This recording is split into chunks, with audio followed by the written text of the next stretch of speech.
Olá, seja bem-vindo a mais um programa politicamente correto, um programa do jornal Terras de Gaia. Como sabe, estamos a ouvir os candidatos pelo Círculo do Porto à Assembleia da República das eleições de 18 de maio. Hoje temos connosco o Ricardo Loureiro, representante do Volte Portugal. Tem 34 anos, é enfermeiro, de bloco operatório e especialista em saúde global. Reside atualmente no Reino Unido. Exerce funções dentro da Universidade Hospitalar de Leicester. Apesar da distância, mantém ainda um forte vínculo ao município do Porto e de Vila Nova de Gaia. Formado pela Escola Superior de Enfermagem do Porto, desenvolveu essencialmente a sua carreira no Hospital de Leicester, conforme lhe mencionei há bocadinho. Tem desempenhado funções de liderança clínica e entre 2017 e 2018 teve de regresso a Portugal, mais concretamente a Valongo, Alfena, e deu os primeiros passos na área da gestão hospitalar. Mestrado em Saúde Pública pela Universidade de Greenwich e também desempenhou funções como mentor na Universidade de Leicester. Assume-se como uma voz progressiva e comprometida com o futuro. Defensor de uma política assente no diálogo, para além da ciência e da empatia, Ricardo Loureiro acredita que a sua formação académica e percurso profissional o prepararam essencialmente para enfrentar os desafios da representação política com seriedade e visão.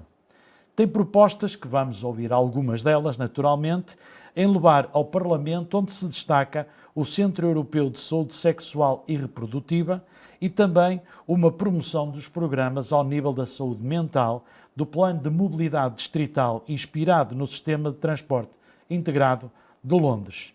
Ao nível do Volte Portugal, um partido europeu fundado em 2017 e que defende uma reforma da União Europeia, proteção ambiental e justiça social, com mais de 200 eleitos em toda a Europa. Caro Ricardo, muitíssimo obrigado por ter aceito o nosso convite. Obrigado por estar aqui. A minha primeira pergunta é quem é o Ricardo Loureiro, para quem não o conhece, e já agora, para além do currículo e do título que tem de como candidato ao Volte, quem é o Volte? O senhor quer saber quem é o Volte ou quem é o Ricardo? As duas coisas. Às vezes há situações que se pode misturar. Pronto, em primeiro lugar, o Volte Portugal é um partido europeísta, com visões federalistas, e nós temos uma ideologia progressista, pragmática. Quando nós dizemos pragmática, é com base em evidência científica. Todas as nossas propostas têm em vista estudos ou práticas que já foram aplicadas a nível europeu e internacional, e depois nós fazemos esse ajuste a nível local. Nós fazemos esse estudo para que estes tipos de propostas possam ser implementadas tendo em conta a nossa economia e nosso padrão cultural. Depois temos também uma visão social liberal, diferente da iniciativa liberal, porque nós temos a questão social quando implementamos algo a nível das empresas. Por exemplo, uma questão que nós temos presente no nosso programa é fazer uma diminuição dos impostos que as empresas pagam, consoante certas condições que nós estabelecemos muito específicas. Ou seja, as empresas têm que dar formação gratuita, investida para a própria empresa e condições de trabalho que permitam aumentar a produtividade desses trabalhadores através do conforto e com que esses trabalhadores se sentem na empresa. Ou seja, uma segurança de trabalho que tem que ser preconizada não por subsídio ou dependência por parte do Estado, mas por parte das empresas. O Estado ajuda as empresas ajudam os seus trabalhadores e assim há um ciclo que é Essa definição é por definição de KPIs para efeitos de métricas e de atingirem objetivos, ou o âmbito desse conforto é um bocadinho mais subjetivo na sua opinião? Esse conforto pode ser um pouco subjetivo, mas nós vamos estabelecer metas específicas, métricas que vão ser avaliadas a nível do Estado, a verificar se isso está a ser implementado ou não, mas isto é tudo facultativo. A empresa pode, na mesma, pagar os impostos que estão a ser preconizados no momento, se não quiser dar estas condições aos seus trabalhadores. Mas se quiser ter uma diminuição de impostos de cerca de 4%, é uma questão da empresa fazer contas se não será mais viável colocar esse tipo de condições aos seus trabalhadores para depois ter essa benesse a nível do Estado e, ao mesmo tempo, aumentar a produtividade das empresas, porque um trabalhador satisfeito é um trabalhador produtivo. Não sente, o Ricardo, com essa proposta que estamos a passar para as empresas aquilo que pode ser algo que deveria ser obrigatório o Estado em ter-se em consideração o bem-estar dos trabalhadores, ou acha que isto é completamente compatível, ou este modelo existe no Reino Unido e acha que ele pode ser, digamos, copiado e pode ser trazido para a nossa realidade portuguesa? Bem visto essa questão do Reino Unido, mas a questão que nós temos que tem muito a ver com o Volt, porque tem a ver com o nosso tipo de ideologia. O nosso tipo de ideologia centra-se no centro, entre o PS e o PSD. Se nós estivéssemos no Parlamento português, era essa a posição que nós nos íamos encontrar, porque é uma posição de diálogo pragmática entre as ideias que estão à esquerda e as ideias que estão à direita. Nós acreditamos que o Estado deve regularizar estas situações, verificar se estas situações estão a ser implementadas, mas o Estado não tem que ser, lá está, o pai de todos, que tem que controlar tudo e verificar se está tudo a ser feito ou estar a investir para que isto seja executado, porque nós vemos hoje em dia o que acontece muito é que o Estado, por exemplo, para permitir que alguns jovens tenham o seu primeiro emprego, auxilia certas empresas a ter um certo valor que seja comportado pelo Estado para que essas empresas contratem esses trabalhadores. Ou seja, e fazemos o quê? Fazemos com que depois estas empresas verifiquem que podem fazer isto a tipo ciclo. Podem mandar estes trabalhadores embora ao final do contrato de 6 meses, estes jovens, e depois, ao final desses 6 meses, contratar outros. E depois permite-lhes sempre ter acesso a este valor que o Estado lhes permite dar.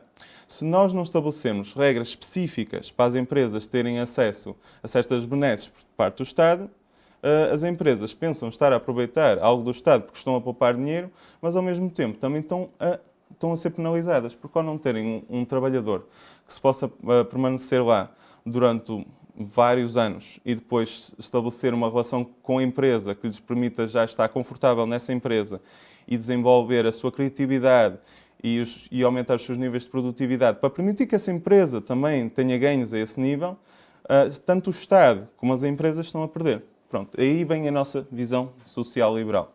Nós também temos uma visão ecologista, ou seja, temos uma visão que todas as nossas políticas têm que ser feitas de forma sustentável, porque nós temos a questão das alterações climáticas que não está à porta, a porta já está escancarada e nós temos que resolver essa questão. E Portugal não pode resolver esta questão das alterações climáticas por si só. Nós vivemos num mundo global e temos que fazer isto em conjugação com a União Europeia. Como é que o Ricardo entende que isto é conjugável para o Volt na circunstância da Agenda 2030 e da Agenda 2050, que estamos a falar essencialmente de questões climáticas, sustentabilidade? Faz sentido continuarmos o mundo a viver e a fazer o que está, que é nesta altura pagar para poluir, ou faz sentido olharmos um bocadinho para dentro e percebermos que isto pode não dar grande resultado, porque se pagar, não é por esse facto que o planeta não se vai queixar só porque eu estou a pagar. O planeta já se está a queixar e as alterações climáticas já são evidentes, como todos nós sabemos, em todo o mundo. Isso são factos, ou como está a dizer, e são estudos que já estão a ser implementados por cientistas e investigadores há décadas para cá, e grandes filantropos, como o próprio Bill Gates escreveu um livro relativamente a esta questão, e o relatório Draghi também especifica como é que a União Europeia pode ser um motor de agregação a nível das empresas para nós conseguirmos fazer uma modificação sustentável do nosso modelo de negócio para transformar num modelo de circular e até de azul, se nós temos em conta depois a parte dos oceanos, porque nós somos um país que estamos à beira dos oceanos e podemos aproveitar isto.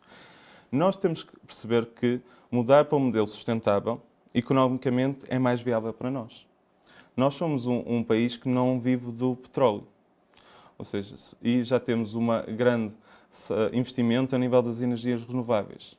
Se nós conseguirmos fazer um investimento a este nível, trazemos know-how a nível europeu para que em Portugal, e quando falo Portugal continental, mas falo também das ilhas, aproveitarmos o que nós temos dos nossos recursos e adaptar as nossas empresas nesse sentido, nós podemos ser pioneiros nestas áreas, que vão ser as áreas de futuro, Porque países que são petróleo dependentes, como por exemplo o Dubai e o Qatar, já estão a desenvolver mecanismos alternativos à utilização do petróleo para no futuro estarem na vanguarda a nível energético.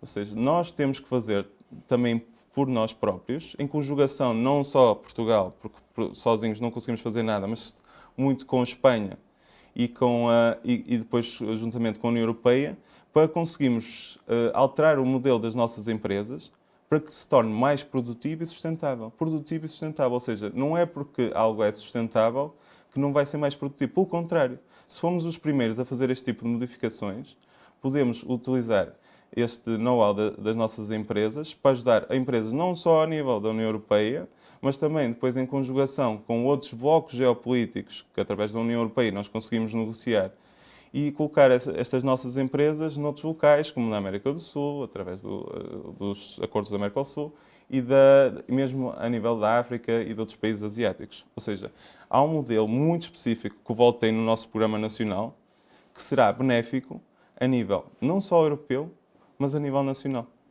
Deixa-me só voltar um bocadinho atrás relativamente ao enquadramento político. O Ricardo já disse que, sentando-se algum deputado de Volt na Assembleia da República, ficará algures entre o PSD e o PS. A minha pergunta é, quem são os eleitores do Volt? Se quiser que lhe coloque a questão desta forma, quem é que é o eleitor tipo do Volt? O eleitor tipo do Volt, muitas vezes é um eleitor que ainda não sabe que é Volter. Porque muito dos nossos eleitores têm uma visão centrista. Porque muitos votam ou no PS ou no PSD. E nos últimos anos têm tido uma... E o que é que a vocês, Volt, distingue desses dois partidos que estão ao centro, digamos assim? A nossa visão pragmática e baseada em evidência científica. Ou seja, nós, quando estamos no Parlamento, nós estamos lá para criar pontes.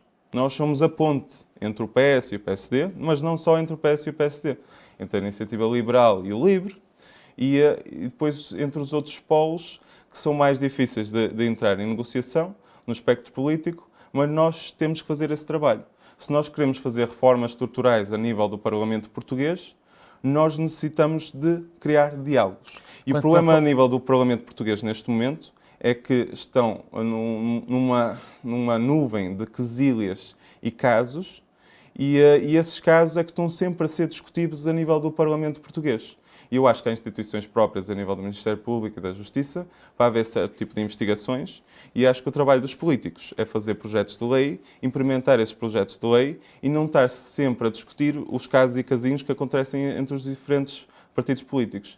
E há certas forças políticas ultranacionalistas, extremistas, populistas, que se aproveitam deste tipo de clima para se aproveitarem do voto de protesto dos portugueses que verificam não ver uma opção entre o PS e o PSD, porque foi sempre, lá está, os que votaram na sua grande maioria, não querem voltar a votar nestes partidos, não veem outra opção e acabam por votar numa força política que pensam que vai trazer soluções.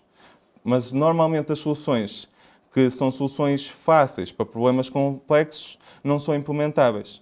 Nós temos que ter uma visão adulta da política e perceber que para nós termos reformas estruturais e implementar projetos complexos, nós necessitamos de estudos e de práticas que já sejam a ser implementadas noutros países, adaptar ao nosso país e fazer isso em congregação com todos os partidos políticos e não perceber que o nosso partido é o melhor, que as nossas ideias são únicas e que não estando a falar com outras forças políticas não vai resolver nada. Só conseguindo este tipo de diálogo é que nós conseguimos resolver algo. Pronto. Quando está a falar as pontes, e já parece-me que ficou claro que fazer pontes com as extremas de um lado ou do outro podem ser mais difíceis, a minha pergunta é, quando fala nos estudos, quando fala nas evidências, será que eu estou a interpretar bem? Eu tenho uma boa solução no país A, B ou C e posso, digamos, fazer copy-paste dessa solução para Portugal?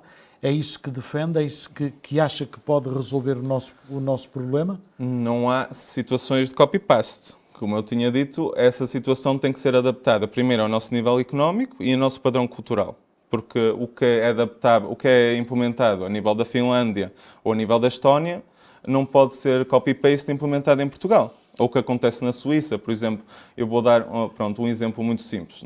Eu tenho uma visão a nível dos cuidados de saúde primários, que gostaria de implementar um plano a nível de saúde mental, que já existe a nível em Tallinn e na Noruega, a nível de saúde comunitária, que basicamente é implementar um enfermeiro de saúde mental e psiquiatria, ou psicólogo, ou um técnico especialista nessa área em todos os centros de saúde do país e fazer o mesmo tipo de trabalho que nós fazemos a nível do Plano Nacional de Vacinação, a nível da saúde mental. Qual é o objetivo? A saúde mental não tem que ser tratada como doença mental. Nós tratamos a doença mental e não prevenimos a doença mental. Nós temos que ter ações de educação. Ainda tratamos isto como um parente pobre dentro da ciência, não é? Exatamente. E da medicina. E nós tratamos casos quando as pessoas já estão com padrões de ansiedade crónica, com depressões, com esquizofrenias e outras doenças do foro psiquiátrico. E nós não percebemos que se através de especialistas que façam terapias cognitivo-comportamentais e implementem técnicas de coping às pessoas quando se estão a sentir um pouco tristes, um pouco ansiosas com o seu trabalho, com as situações da sua família por casa, há técnicas para conseguir ensinar as pessoas a lidar com o stress do seu dia-a-dia. E antes que as pessoas cheguem a uma situação limite, nós podemos fazer essa prevenção. E ao fazer essa prevenção, o próprio Estado vai ter ganhos, porque estas pessoas vão acabar por não ficar de baixa, por não ficar dependentes do Estado posteriormente e vão ser cidadãos ativos e proativos para a nossa economia. Ou seja, o Estado, se apostar na prevenção, na educação e na promoção da saúde, vai conseguir ter muitas poupanças no futuro. Ricardo, a minha pergunta um bocadinho provocatória é esta. O Ricardo tem uma experiência que é do Reino Unido, que nota que funciona e que ela está, digamos, estabilizada, já não está numa fase experimental. Eu recordo-me sempre que em tempos, o Ricardo é jovem, mas provavelmente também se lembra, de que em tempos no nosso país quisemos copiar o modelo de educação da Irlanda, porque era um modelo fantástico. A minha preocupação é, podemos trazer um modelo, mas nunca vamos trazer o contexto do modelo. Não sente que isto pode ser um handicap para o nosso país? Nós não temos que implementar os modelos que existem nos outros países. Nós temos que adaptar esse modelo que existe nos outros países, verificar a nossa realidade e depois, de forma estruturada e gradual, adaptada ao nosso sistema que já existe. Nós não podemos fazer revoluções extremas de um momento para o outro. Nós não vamos mudar os nossos modelos esta semana e para a semana vamos agora implementar um novo modelo. Não sente, sendo da área da saúde, e se calhar está muito mais confortável, sim. Eu sou de uma outra área e, portanto, se calhar tenho uma outra análise e perspectiva. Sim. Mas não sente, por exemplo, ao nível da saúde, quando se vai implementar uma política de saúde, estamos a implementar a política de saúde ao país como um todo. Não faria sentido fazer alguma fase de teste em determinadas áreas e, se aquilo corresse bem, então depois sim, implementar para todo o país? Por isso é que o VOLT, neste caso em específico do Círculo Eleitoral do Porto, nós temos um programa de 10 páginas que é específico para o Círculo Eleitoral do Porto e depois temos um plano muito maior de 188 páginas, se não estou em erro, para a nível nacional. Ou seja, nós queremos aplicar certo tipo de estratégias a nível local e depois se estas estratégias a nível local, no nosso distrito, se forem executadas com sucesso, nós podemos implementar nos distritos limítrofes e depois passar isso a nível nacional. Este tipo de trabalho tem que ser feito a nível municipal também, ou seja, tem que haver uma ponte entre o que é feito a nível do governo e dos municípios e esses municípios têm que também trabalhar a nível intermunicipal dentro do seu próprio distrito. Ou seja, não podemos ter um modelo que seja implementado, por exemplo, só para a Câmara Municipal do Porto e depois a Câmara Municipal de Valongo ou de Matosinhos não ter este tipo de políticas. Acho que não nos faz sentido. Acho que temos que pensar como um distrito e depois, lá está, se a nível do distrito isso funcionar, nós podemos implementar a nível nacional. Não sente que, ao nível, por exemplo, da saúde, a capacidade instalada no distrito do Porto é suficiente? Ou seja, eu não estou aqui a fazer a distinção entre privados e públicos. Faz sentido que isto se coordene tudo ou faz sentido continuarmos a falar num CNS, que eu tenho muitas dúvidas se é um serviço ou se é um sistema? Pronto, assim, nós temos a diferença entre o sistema e o serviço, né? Temos o Sistema Nacional de Saúde, que é comportado pela parte pública, privada e social, e depois temos o Serviço Nacional de Saúde, que é o nosso serviço público, que deve ser feito para que todos os portugueses tenham direito a essa saúde. Nós estarmos a implementar este tipo de medidas tem que ter em conta também a digitalização para a saúde. E essa digitalização para a saúde tem que criar sistemas que façam a comunicação dos dados e dos projetos que estão a ser feitos, não só a nível do público, mas também a nível do privado e do social.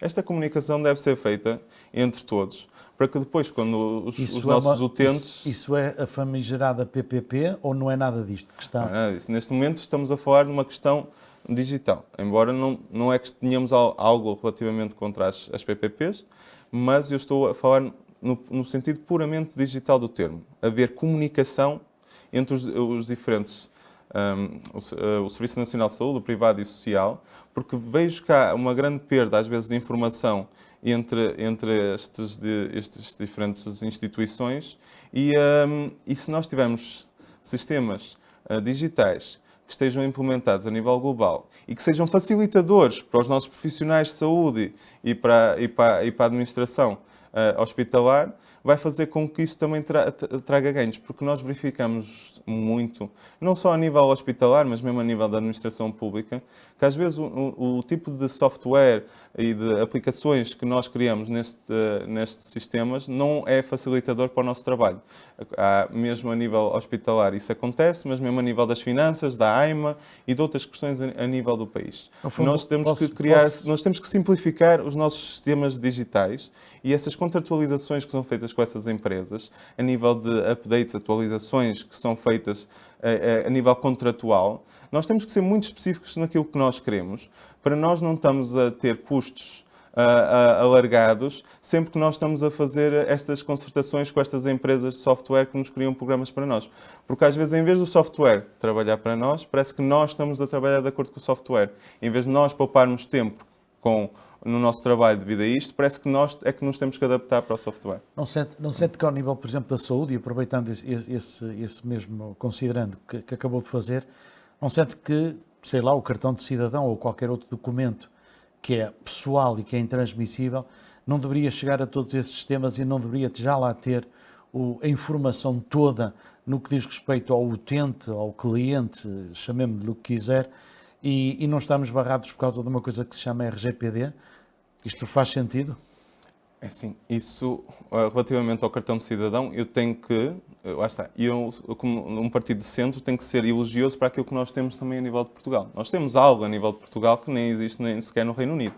A nível do Reino Unido, utilizam muito o passaporte para qualquer tipo de identificação e nós temos um cartão de cidadão que está aí para o caminho certo. Um caminho que pode ser utilizado. Mas não estamos a ir devagar demais nesse caminho, que estamos no caminho certo? Mas acho que se compararmos com a situação que é feita noutros países, e nomeadamente no Reino Unido, se calhar estamos mais avançados a esse nível de digitalização. Mas podemos continuar a fazê-lo. Ou seja, a nível de proteção de dados que é necessária, nós temos que ter em conta que os dados dos nossos utentes têm que ser protegidos. Agora, isso é passível de ser feito a nível do cartão de cidadão ou mesmo de um cartão específico que fosse utilizado para o efeito. Mas nós temos que ter em conta que a proteção dos dados dos nossos cidadãos é essencial. Nós temos que, sempre que alguém acede aos dados específicos de diagnósticos médicos, tratamentos, medicação que algum dos nossos cidadãos esteja a fazer, isso pode ser aproveitado por algumas seguradoras que depois fazem o tipo de avaliação para com esses cidadãos e depois alterem o valor que esses cidadãos estão a pagar nessas seguradoras. Isto é só uma questão. Ou seja, a proteção de dados dos nossos cidadãos é importantíssima. E os profissionais de saúde, sempre que vão ter acesso a estes dados, tem que ficar registado a hora, a data que esse profissional de saúde acedeu e o motivo pelo qual acedeu. Agora, nós não podemos fazer com o profissional de saúde não pode dar todas as vezes ao trabalho. Agora vou aceder a um utente, tem que justificar. Essa justificação já tem que ser automática. Sabendo que aquele doente está internado ou que deu a entrada, a justificação vem por aí. Mas se houver esse controlo a nível da base de dados do que é passível de ser feito, a proteção de dados dos utentes nunca fica prejudicada. Não, por isso, o que está-me a dizer que isso pode nos atrasar, não é isso que nos está a atrasar. A legislação em vigor e mesmo a legislação a nível da União Europeia que está a ser preconizada nesse sentido é muito importante, porque nós temos questões a nível de inteligência artificial que está a ser desenvolvida a um passo que a nossa sociedade, a nível cultural e sociológico, não se consegue adaptar ao mesmo ritmo dessa evolução e faz parte dos políticos, neste momento, criar regulação que vá proteger os seus cidadãos no futuro, quando a inteligência artificial aceder aos nossos dados de uma forma muito mais rápida e intuitiva que qualquer outro profissional de saúde, mas que ao mesmo tempo nos ajude, que sirva como um instrumento para acelerar e para tornar mais eficiente a nossa prestação de serviços, não só a nível de saúde, mas todas as outras áreas. Mas nós temos que ter políticos no Parlamento português que tenham que ter este tipo de visão. Nós temos uma tecnologia que está aqui, que tem que ser utilizada, mas tem que ser regulada. E nosso trabalho como políticos é regulá-la para que esteja sempre ao serviço dos cidadãos e para que não seja penalizadora para os cidadãos no futuro se não houver políticos no Parlamento português que não tenham este tipo de visão. O Ricardo está a falar em regulação e eu sinto que há aqui duas, há mais áreas, mas duas a título de exemplo. Há muitos europeístas que dizem que o grande problema da Europa nesta guerra comercial com os Estados Unidos, mas que também, no fundo, em boa verdade, coloca a China no centro do furacão relativamente às taxas e não só, e no que diz respeito à indústria automóvel, nós europeus atrasamos porque temos na União Europeia demasiada regulamentação e demasiada lei. Ao nível de Portugal, não sente que isso também é um problema e que muitas das vezes, quando estamos a transpor diretivas, vimos sempre com os mesmos chavões, transposição de diretivas, branqueamento dos capitais e RGPD. Isto não está a ser um atraso um pouco para o nosso país, esta questão da regulamentação, ou sente que isto ainda tinha que ter mais regulamentação? Eu não sinto que... Eu acho que a regulamentação tem que existir, mas nós temos que simplificar o nosso sistema político, nesse sentido. Por isso é que o VOLT não concorda com a forma como a União Europeia está constituída neste momento. Porque nós temos um Conselho Europeu, temos uma Comissão Europeia, depois temos um Parlamento Europeu. E a nossa União Europeia fala, por exemplo, a diferentes vozes. Quando nós temos que negociar, por exemplo, com o Donald Trump relativamente às tarifas, e quem é que foi tentar negociar com esta situação das tarifas, mas mesmo os conflitos anteriores que já estavam a haver desde que ele foi eleito? Foi, em vez de ter ido o António Costa ou Ursula von der Leyen, não, os nossos líderes políticos resolveram separar-se por cada um por si só. O Macron foi aos Estados Unidos, depois na altura o Meloni, depois o Scholz. Ou seja, em vez de haver uma voz única a nível da União Europeia que vá fazer este tipo de negociações a nível com os outros blocos geopolíticos, nomeadamente com os Estados Unidos, mas também com a China e também na parte militar com a Rússia, etc., nós falamos a várias vozes. Ou seja, quando nós falamos a várias vozes, cada um dos países vai tentar implementar essas medidas de acordo com a sua própria visão nacionalista e tentar negociar acordos, ou neste caso tarifas, que sejam mais apropriadas para o seu país em específico. Mas o próprio Donald Trump, quando olha para a União Europeia, olha para a União Europeia como um bloco disfuncional. Um bloco disfuncional porque não consegue tomar medidas rapidamente no mesmo ritmo que ele. Que é isso que também está-me a dizer neste momento. A União Europeia, para conseguir tomar medidas mais céleres e de forma mais eficiente, tem que mudar o seu sistema que está a ser executado neste momento. Por exemplo, quando nós temos que implementar alguma medida relativamente ao que temos que fazer com a Ucrânia, por exemplo, nós vamos apoiar a Ucrânia, vamos colocar lá 100 mil soldados. Isto vai ao Conselho Europeu, mas se houver um país, neste caso, por exemplo, a Hungria, que diga, não, nós não queremos fazer isso. Vítor Orbán diz, não, faz isso muitas vezes, cancela as decisões que têm que ser feitas a nível da União Europeia. Porquê? As pessoas não sabem muitas vezes isto. Nós temos que passar tudo por unanimidade, não por maioria. E faz sentido continuar a ter unanimidade numa Europa a 27 que tem a perspectiva de, fazendo o alargamento, ainda serem mais, para estarem todos de acordo? Não. Nós temos que ter a mesma perspectiva que temos no Parlamento Português e a todos os outros parlamentos a nível europeu. Quando nós vamos a uma proposta a nível da Assembleia da República, essa proposta tem que ser passada por maioria. Se, por exemplo, o Chega, o PCP, o Bloco de Esquerda ou outros partidos decidirem não, nós não queremos passar isto, mas todas as outras forças políticas quiserem passar, não vai ser por uma força política não querer passar que aquilo não passa. Passa por maioria. Nós queremos exatamente a mesma situação com a Europa. Uma Europa que todos os projetos de lei, todos os programas e todas as decisões rápidas que nós tenhamos que tomar sejam tomadas por maioria. E isso será benéfico para Portugal, porque Portugal tem um histórico diplomático respeitado a nível europeu, de tal tamanho que tivemos o apoio para que o António Guterres fosse para as Nações Unidas e temos outros cargos a nível político. O próprio António Costa foi para o Presidente do Conselho Europeu. Porquê? Porque ser uma posição de diálogo, agregadora e tudo mais.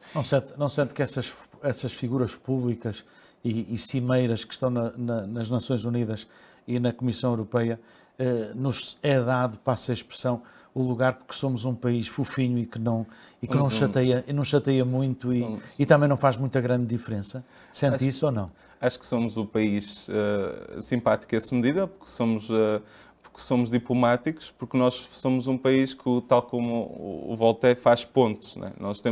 Nós conseguimos ver a visão de um lado e do outro e nós tentamos arranjar algo no meio que consiga agradar a ambas as partes. Mas nós somos um povo forte. Nós, ao fazer este tipo de aproximações diplomáticas, nós queremos implementar a nossa própria visão para o mundo através desta geração de pontes. O problema é que as nossas instituições não permitem que nós tenhamos uma voz mais forte nesta medida. Por exemplo, o que António Guterres quer fazer a nível das Nações Unidas é exatamente aquilo que está a acontecer a nível da União Europeia. Há um conjunto de países a nível das Nações Unidas que têm mais poder e têm um poder de veto e tudo que ele quer implementar nas Nações Unidas não consegue fazê-lo porque não pode ser passado por maioria. O que acontece na União Europeia acontece também nas Nações Unidas. Temos portugueses que têm uma visão forte para aquilo que querem para o mundo e para aquilo que querem para a Europa, mas não conseguem passar devido à forma como as nossas instituições estão estruturadas. Por isso é que o Volta é tão importante, porque nós temos um plano muito específico daquilo que pode ser feito a nível da União Europeia assim que se for transformada numa federação, e isso pode ser um modelo implementado até passível de ser feito para as Nações Unidas e para outras instituições.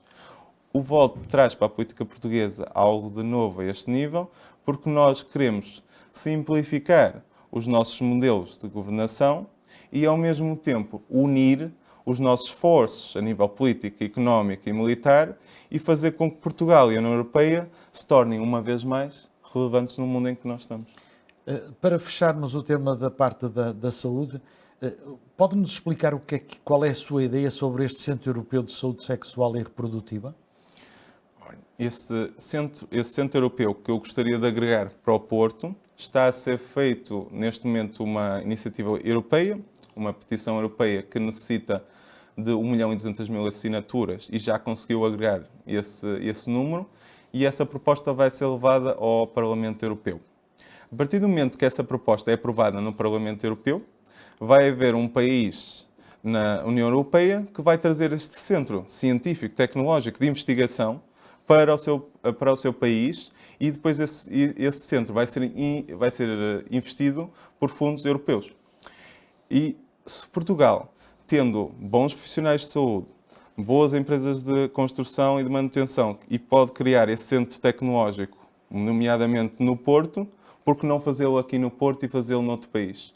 Nós queremos, antes das propostas estarem já implementadas, nós queremos já estar a dizer, há aqui uma petição que vai ser levada ao Parlamento Europeu, nós temos 5 eurodeputados, 3 da Alemanha e 2 da Holanda, já do Volt, que estão no Parlamento Europeu, e eles conseguem estabelecer pontos através dos Green, dos Renew, dos SPD e de outros partidos e dizer vamos aprovar esta questão porque achamos importante que as mulheres, independentemente da legislação nacional que esteja a ser aplicada, se necessitarem de interrupções voluntárias da gravidez, se necessitarem de fertilizações in vitro, porque devido à sua idade e devido às dificuldades que tiveram económicas e de estabelecimento das suas carreiras, só conseguiram ter filhos mais tarde e agora estão a ter dificuldades para ter filhos, mas depois, dependendo da legislação de cada país, uma pessoa tem direito a 1, 3, 5 vezes e a partir desse número de tentativas, acabou. Agora não pode fazer mais nada, tem que fazer a título privado,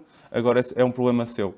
Se a União Europeia achar que é adequado, nós temos este tipo de centros para planeamento familiar, para ajudar pessoas que, por exemplo, estão na Polónia e na Hungria, que devido à legislação que eles têm, não é passível de ser feito, e nós fazemos isso mesmo em Portugal, vamos estar a investir nos nossos profissionais de saúde, vamos permitir que esses profissionais de saúde, se calhar, tenham o mesmo salário médio por estarem numa empresa europeia do que se estivessem na França, na Alemanha ou noutros países em que os salários são adequados. E durante a construção também vai haver um investimento que vai dar emprego a muitos trabalhadores que vão estar a fazer esse centro em Portugal. Pressuponho que, sendo candidato pelo Distrito do Porto, quisesse que esse centro viesse para o Porto. Daí eu já ter colocado no programa do Círculo Eleitoral do Porto, apesar de estar no programa nacional. Não sente ou não teme que isto pode acontecer, como nós tivemos ainda há relativamente pouco tempo, uma situação da descentralização ao nível farmacêutico, que se pensava que pudesse vir para o Porto um determinado centro e que depois rapidamente ficou tudo em águas de bacalhau, porque descentralizar ou tirar qualquer coisa para fora de Lisboa é muitíssimo complicado. Por isso mesmo é que nós precisamos ter pessoas no Parlamento Português que tenham essa visão descentralizada. As pessoas que nós temos no Volta Portugal, nomeadamente mesmo os nossos candidatos que temos a nível de Lisboa, o Duarte Costa, a Inês e outras pessoas que temos em Setúbal, como a Diana, etc., nós temos uma visão descentralizada a nível de Portugal. Nós não temos que concentrar tudo em Lisboa. A nossa capital é importante, é uma capital agregadora, tecnológica, científica, mas nós temos outros polos que podemos criar, não só no Porto, mas também em Viseu, em Braga, em Aveiro e tantos outros distritos que têm essas necessidades. E ver exemplos, como acontece, por exemplo, no Fundão, de criar centros tecnológicos em áreas que estavam isoladas, desertificadas, e através de uma conjugação da construção de, lá está, mecanismos de ferrovia, redes metropolitanas nessas zonas,